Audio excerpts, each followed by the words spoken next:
the Varsity Aces.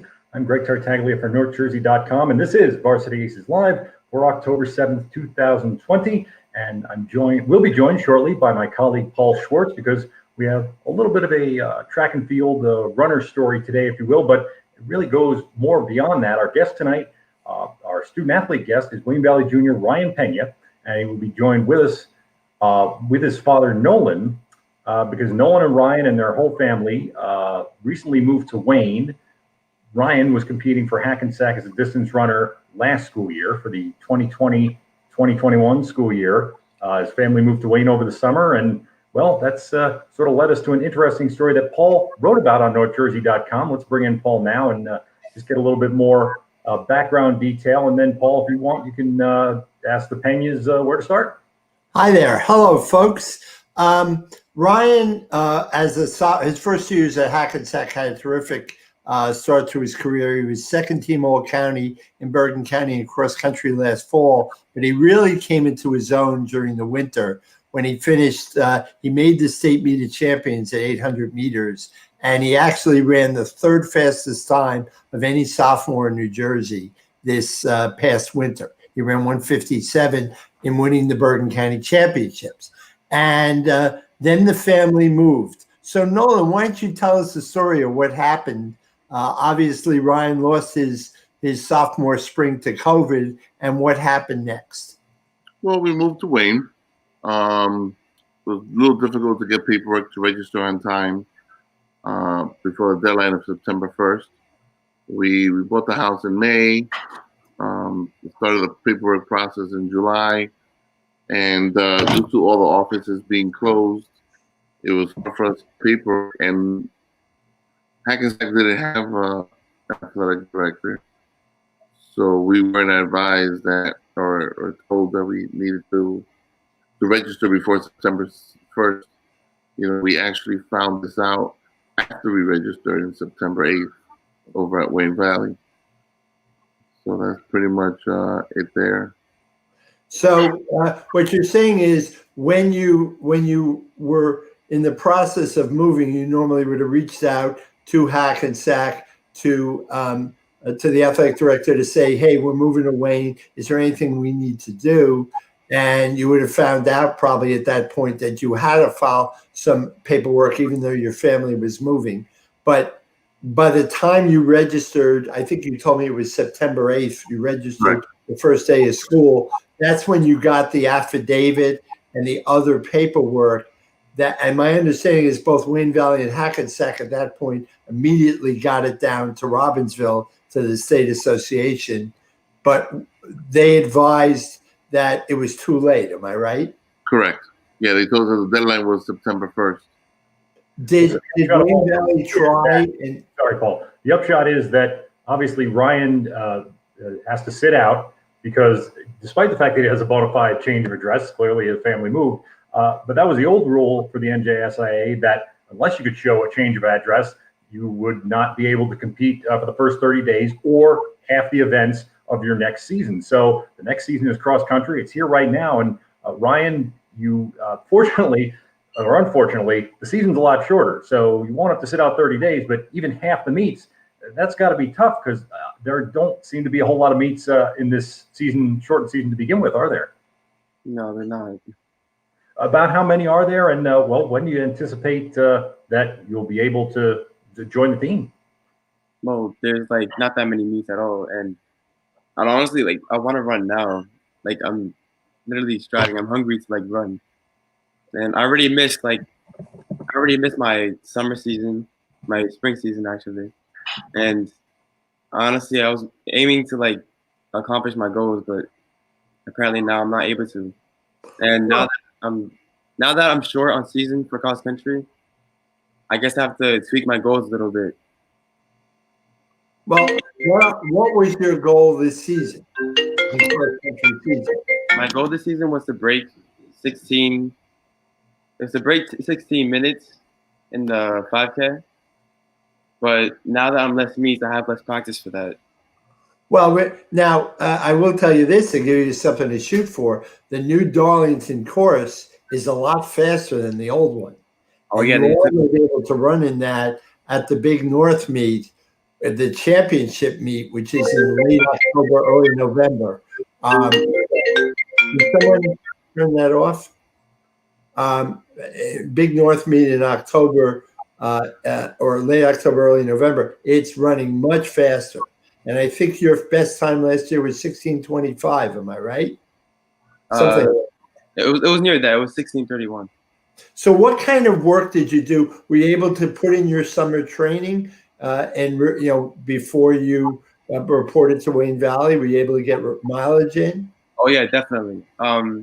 Since I didn't really have a team to run with in the summer, I stick with Hackensack for a bit, and they helped me maintain my speed in order to until I transfer into Wayne Valley. Greg, I'm wondering, maybe we should ask Ryan, if you were eligible to run now, do you feel ready to go, or are you going to need some time to get up to speed? Today we had a dual meet, and I saw everyone running, and honestly though, I really feel like running. I feel like I'm ready. Okay. Good. So is there, have the coaches given you an idea of when you may become eligible? Because the rule is half of the maximum allowable meets. So that means there are up to 12 maximum allowable meets this winter. So it would be after the 6th meet. And I understand that they've added some meets in order for you to be able to run. Am I right? Yeah. So have they given you an idea as to what and when you'll be eligible? I think it's by the end of this month. Okay. I did actually have a question for Nolan because we've been writing about and obviously talking about for a long time transfers, the process, everything that goes on. And one of the things that stood out in Paul's story to me was that obviously, number one, you had to move a large family, 7 children. Number 2 is that you signed something or there was some documentation that, I guess an affidavit that there was no recruiting involved. Just for parents who maybe have never experienced this before, but who might, what did that entail, the paperwork that you had to fill out, especially when it comes to, saying there was no recruiting involved? Well, at first, it was a move to Wayne to, for better education for our kids. Our kids are, we're an athletic family. So, I heard there was a good school system in Wayne. They have good athletics programs, a lot of activities for kids. So that was our first thought of moving into Wayne. Then when we were registering into school, it was tough to get the transfer scripts from Hackensack just because their offices were closed because of the COVID. A lot of offices here in Wayne were closed because of the COVID. And then just to get their physicals done, they started with the younger kids first. By the time we actually heard that we had to get all this paperwork in scheduled time, it was made difficult for us because of all these other offices being closed, medical being closed. I couldn't get the deed of the house, which had to show proof that I bought the house, so that kind of delayed everything, the whole process for us. So in a non-COVID year, do you think it might have gone smoother, and would we be in this position at all? I think it definitely would have gone smoother. I mean, we usually, even when we're at our school, in the summer, we try to get all our, because I know they have to do physicals and their season starts before normal school starts. So we usually have everything ready with our doctors and our paperwork, on every normal school year. But this year, the move and then the COVID really was what set everything back. We bought the house in May. People can say there's no excuse we should have had it on time, but it was very, very difficult to get everything. Even the doctors, they weren't allowing kids to come in for physicals. Once again, you're watching Varsity Aces live, and Greg Tartaglia here, joined tonight by Ryan Pena, who's now a Wayne Valley runner, and his father Nolan, and of course Paul Schwartz. You're our track and running guru. What can you tell us about Ryan, maybe for some of the people who haven't gotten a chance to see him run yet? Well, he's really good. I mean, it's interesting because he had such a good winter that we were looking at him as more as a miler, but he had such a good winter as a half miler.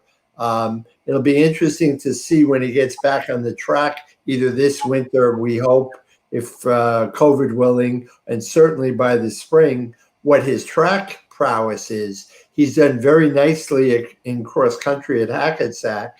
I wouldn't have said he's more of a middle distance guy than a distance guy, but clearly he has the potential and the goals to try and run faster at a much longer distance. 5,000 meters is a lot longer than a half mile. But let me ask Nolan a question, continuing. What would you tell parents who, and hopefully will be in a better position with COVID by next year, but what would you tell parents who are planning to move at any time within New Jersey, who have athletes? What would you advise them to do that you've learned from your experience this year? Well, one thing that I definitely learned is, gotta find out all the rules, rules and regulations, just make sure you stay within them. Back when I was in high school myself, they didn't have these rules. There were more college rules. But definitely I would advise parents to stay in contact with athletic directors. If there's anything that we have to do to meet deadlines and things like that, just to stay apart, to make sure kids don't get penalized. My son's come out of nowhere. Believe it or not, he was a soccer star before he became a track star. I put him in track because he was a very good soccer player, and then he overexcelled in track. All the coaches and counselors that we met, they were like, he's a natural talent. So right. Let's make him choose where he would excel. And he took the sport by storm, And to add to that, Nolan and Greg, when Ryan was a freshman, I don't remember if you ran indoors as a freshman, Ryan, but I know the first time I noted you is when you ran 2 minutes as a freshman in the spring for a half mile, and that's quite a time for a freshman. Did you run winter track as a freshman, Ryan? I forget. Yeah, I did, but I didn't run cross country freshman year. Right. Were you playing freshman soccer? Yeah, I played freshman soccer. So was it a hard decision for you to switch from the sport you've been playing as a kid to becoming a full-time runner? It was actually one of the most hard decisions I ever made in my entire life. Are you happy you made it, even though you've gone through what you've gone through this fall? Well, I love both. I love both sports equally. So yeah, it was a really hard decision for me. No, I am happy that I made the decision now. What position did you play in? A lot of soccer, and I've seen cross country over the years, and I know getting up and down a soccer field, you can actually log quite a bit of mileage, which is, I guess, put you through more miles. Do you run more in soccer, or do you maybe run more in cross country? Well, I run a lot more in cross country because cross country is more about mileage now. But in soccer, I would say I did get a decent amount of mileage since I was mostly like a wing player for a soccer. So I would be running up and down the wings, be like one of those toxic players on the court, on the field. I always like to look when I'm watching a Premier League game or the stats for how much mileage a high international class soccer player gets in the course of the game. It's usually anywhere between, I think, 3.5 and 5 miles. Obviously, the midfielders probably run more than the backs. The backs and all the goalies do is go side to side and yell at people, right, Brian? Yeah. So when you say you've tempered your goals, do you think you'll be ready when you get to go ahead and they say, okay, Ryan, you're in today's race or in the race in the next couple of days? How will you prevent yourself from trying to catch everything up in the same race? How will you prevent yourself from trying to do too much too soon? Well, I don't honestly like to think like that. My mentality is I would try to hit a certain time for my first race, and then my next race, it has to be faster than that. So for my first race, I'm thinking of hitting like a 16:30, and then at least by the end of my race, my last race, I'm thinking of hitting like 16 flat or below that. Well, okay, I think they're great goals, and I hope you're able to do it. But of course, you realize the difference between running at Darlington and we're running at Garrett Mountain, right? I definitely see the difference there. Yeah. So obviously, that if you run I don't know if you broke 17 minutes at Garrett last year, but if you get under 17 minutes at Garrett, that's clearly going to show the progress even from last year. I don't have any experience in Garrett. I only ran there once, my first year in cross country.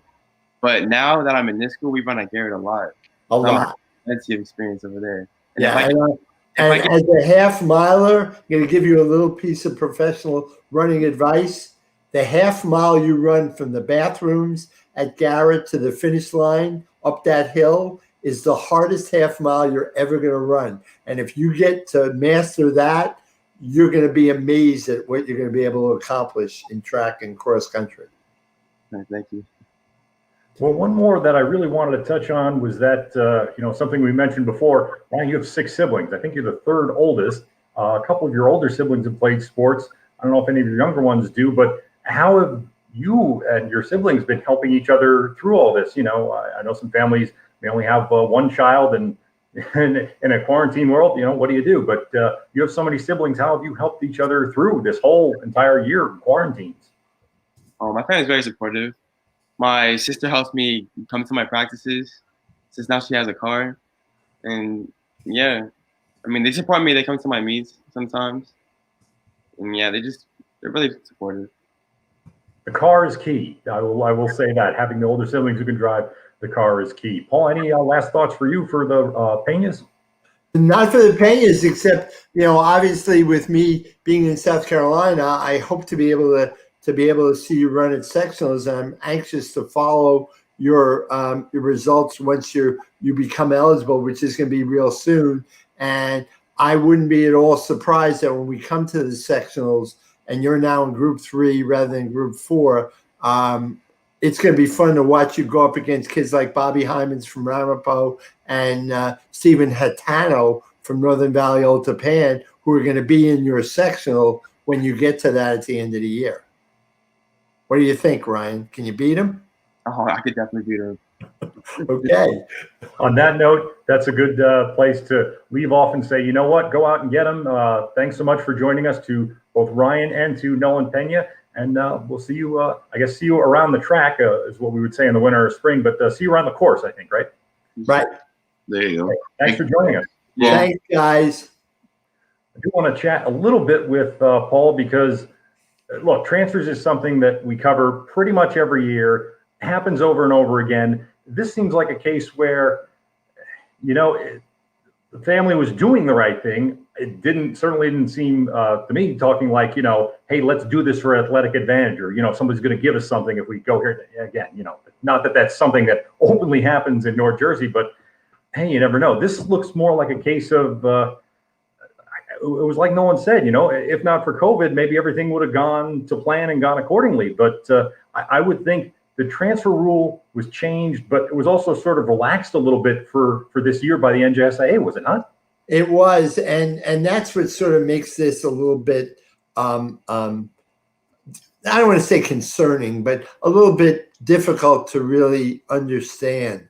The September 1st rule is something I hope that the NJSIAA will take a look at. Now, obviously, it's September 1st this year. I think it's in the rule book. It says August 1st for the without a change of address. Yeah, and it was July in the past, but you're right. Yeah. Right.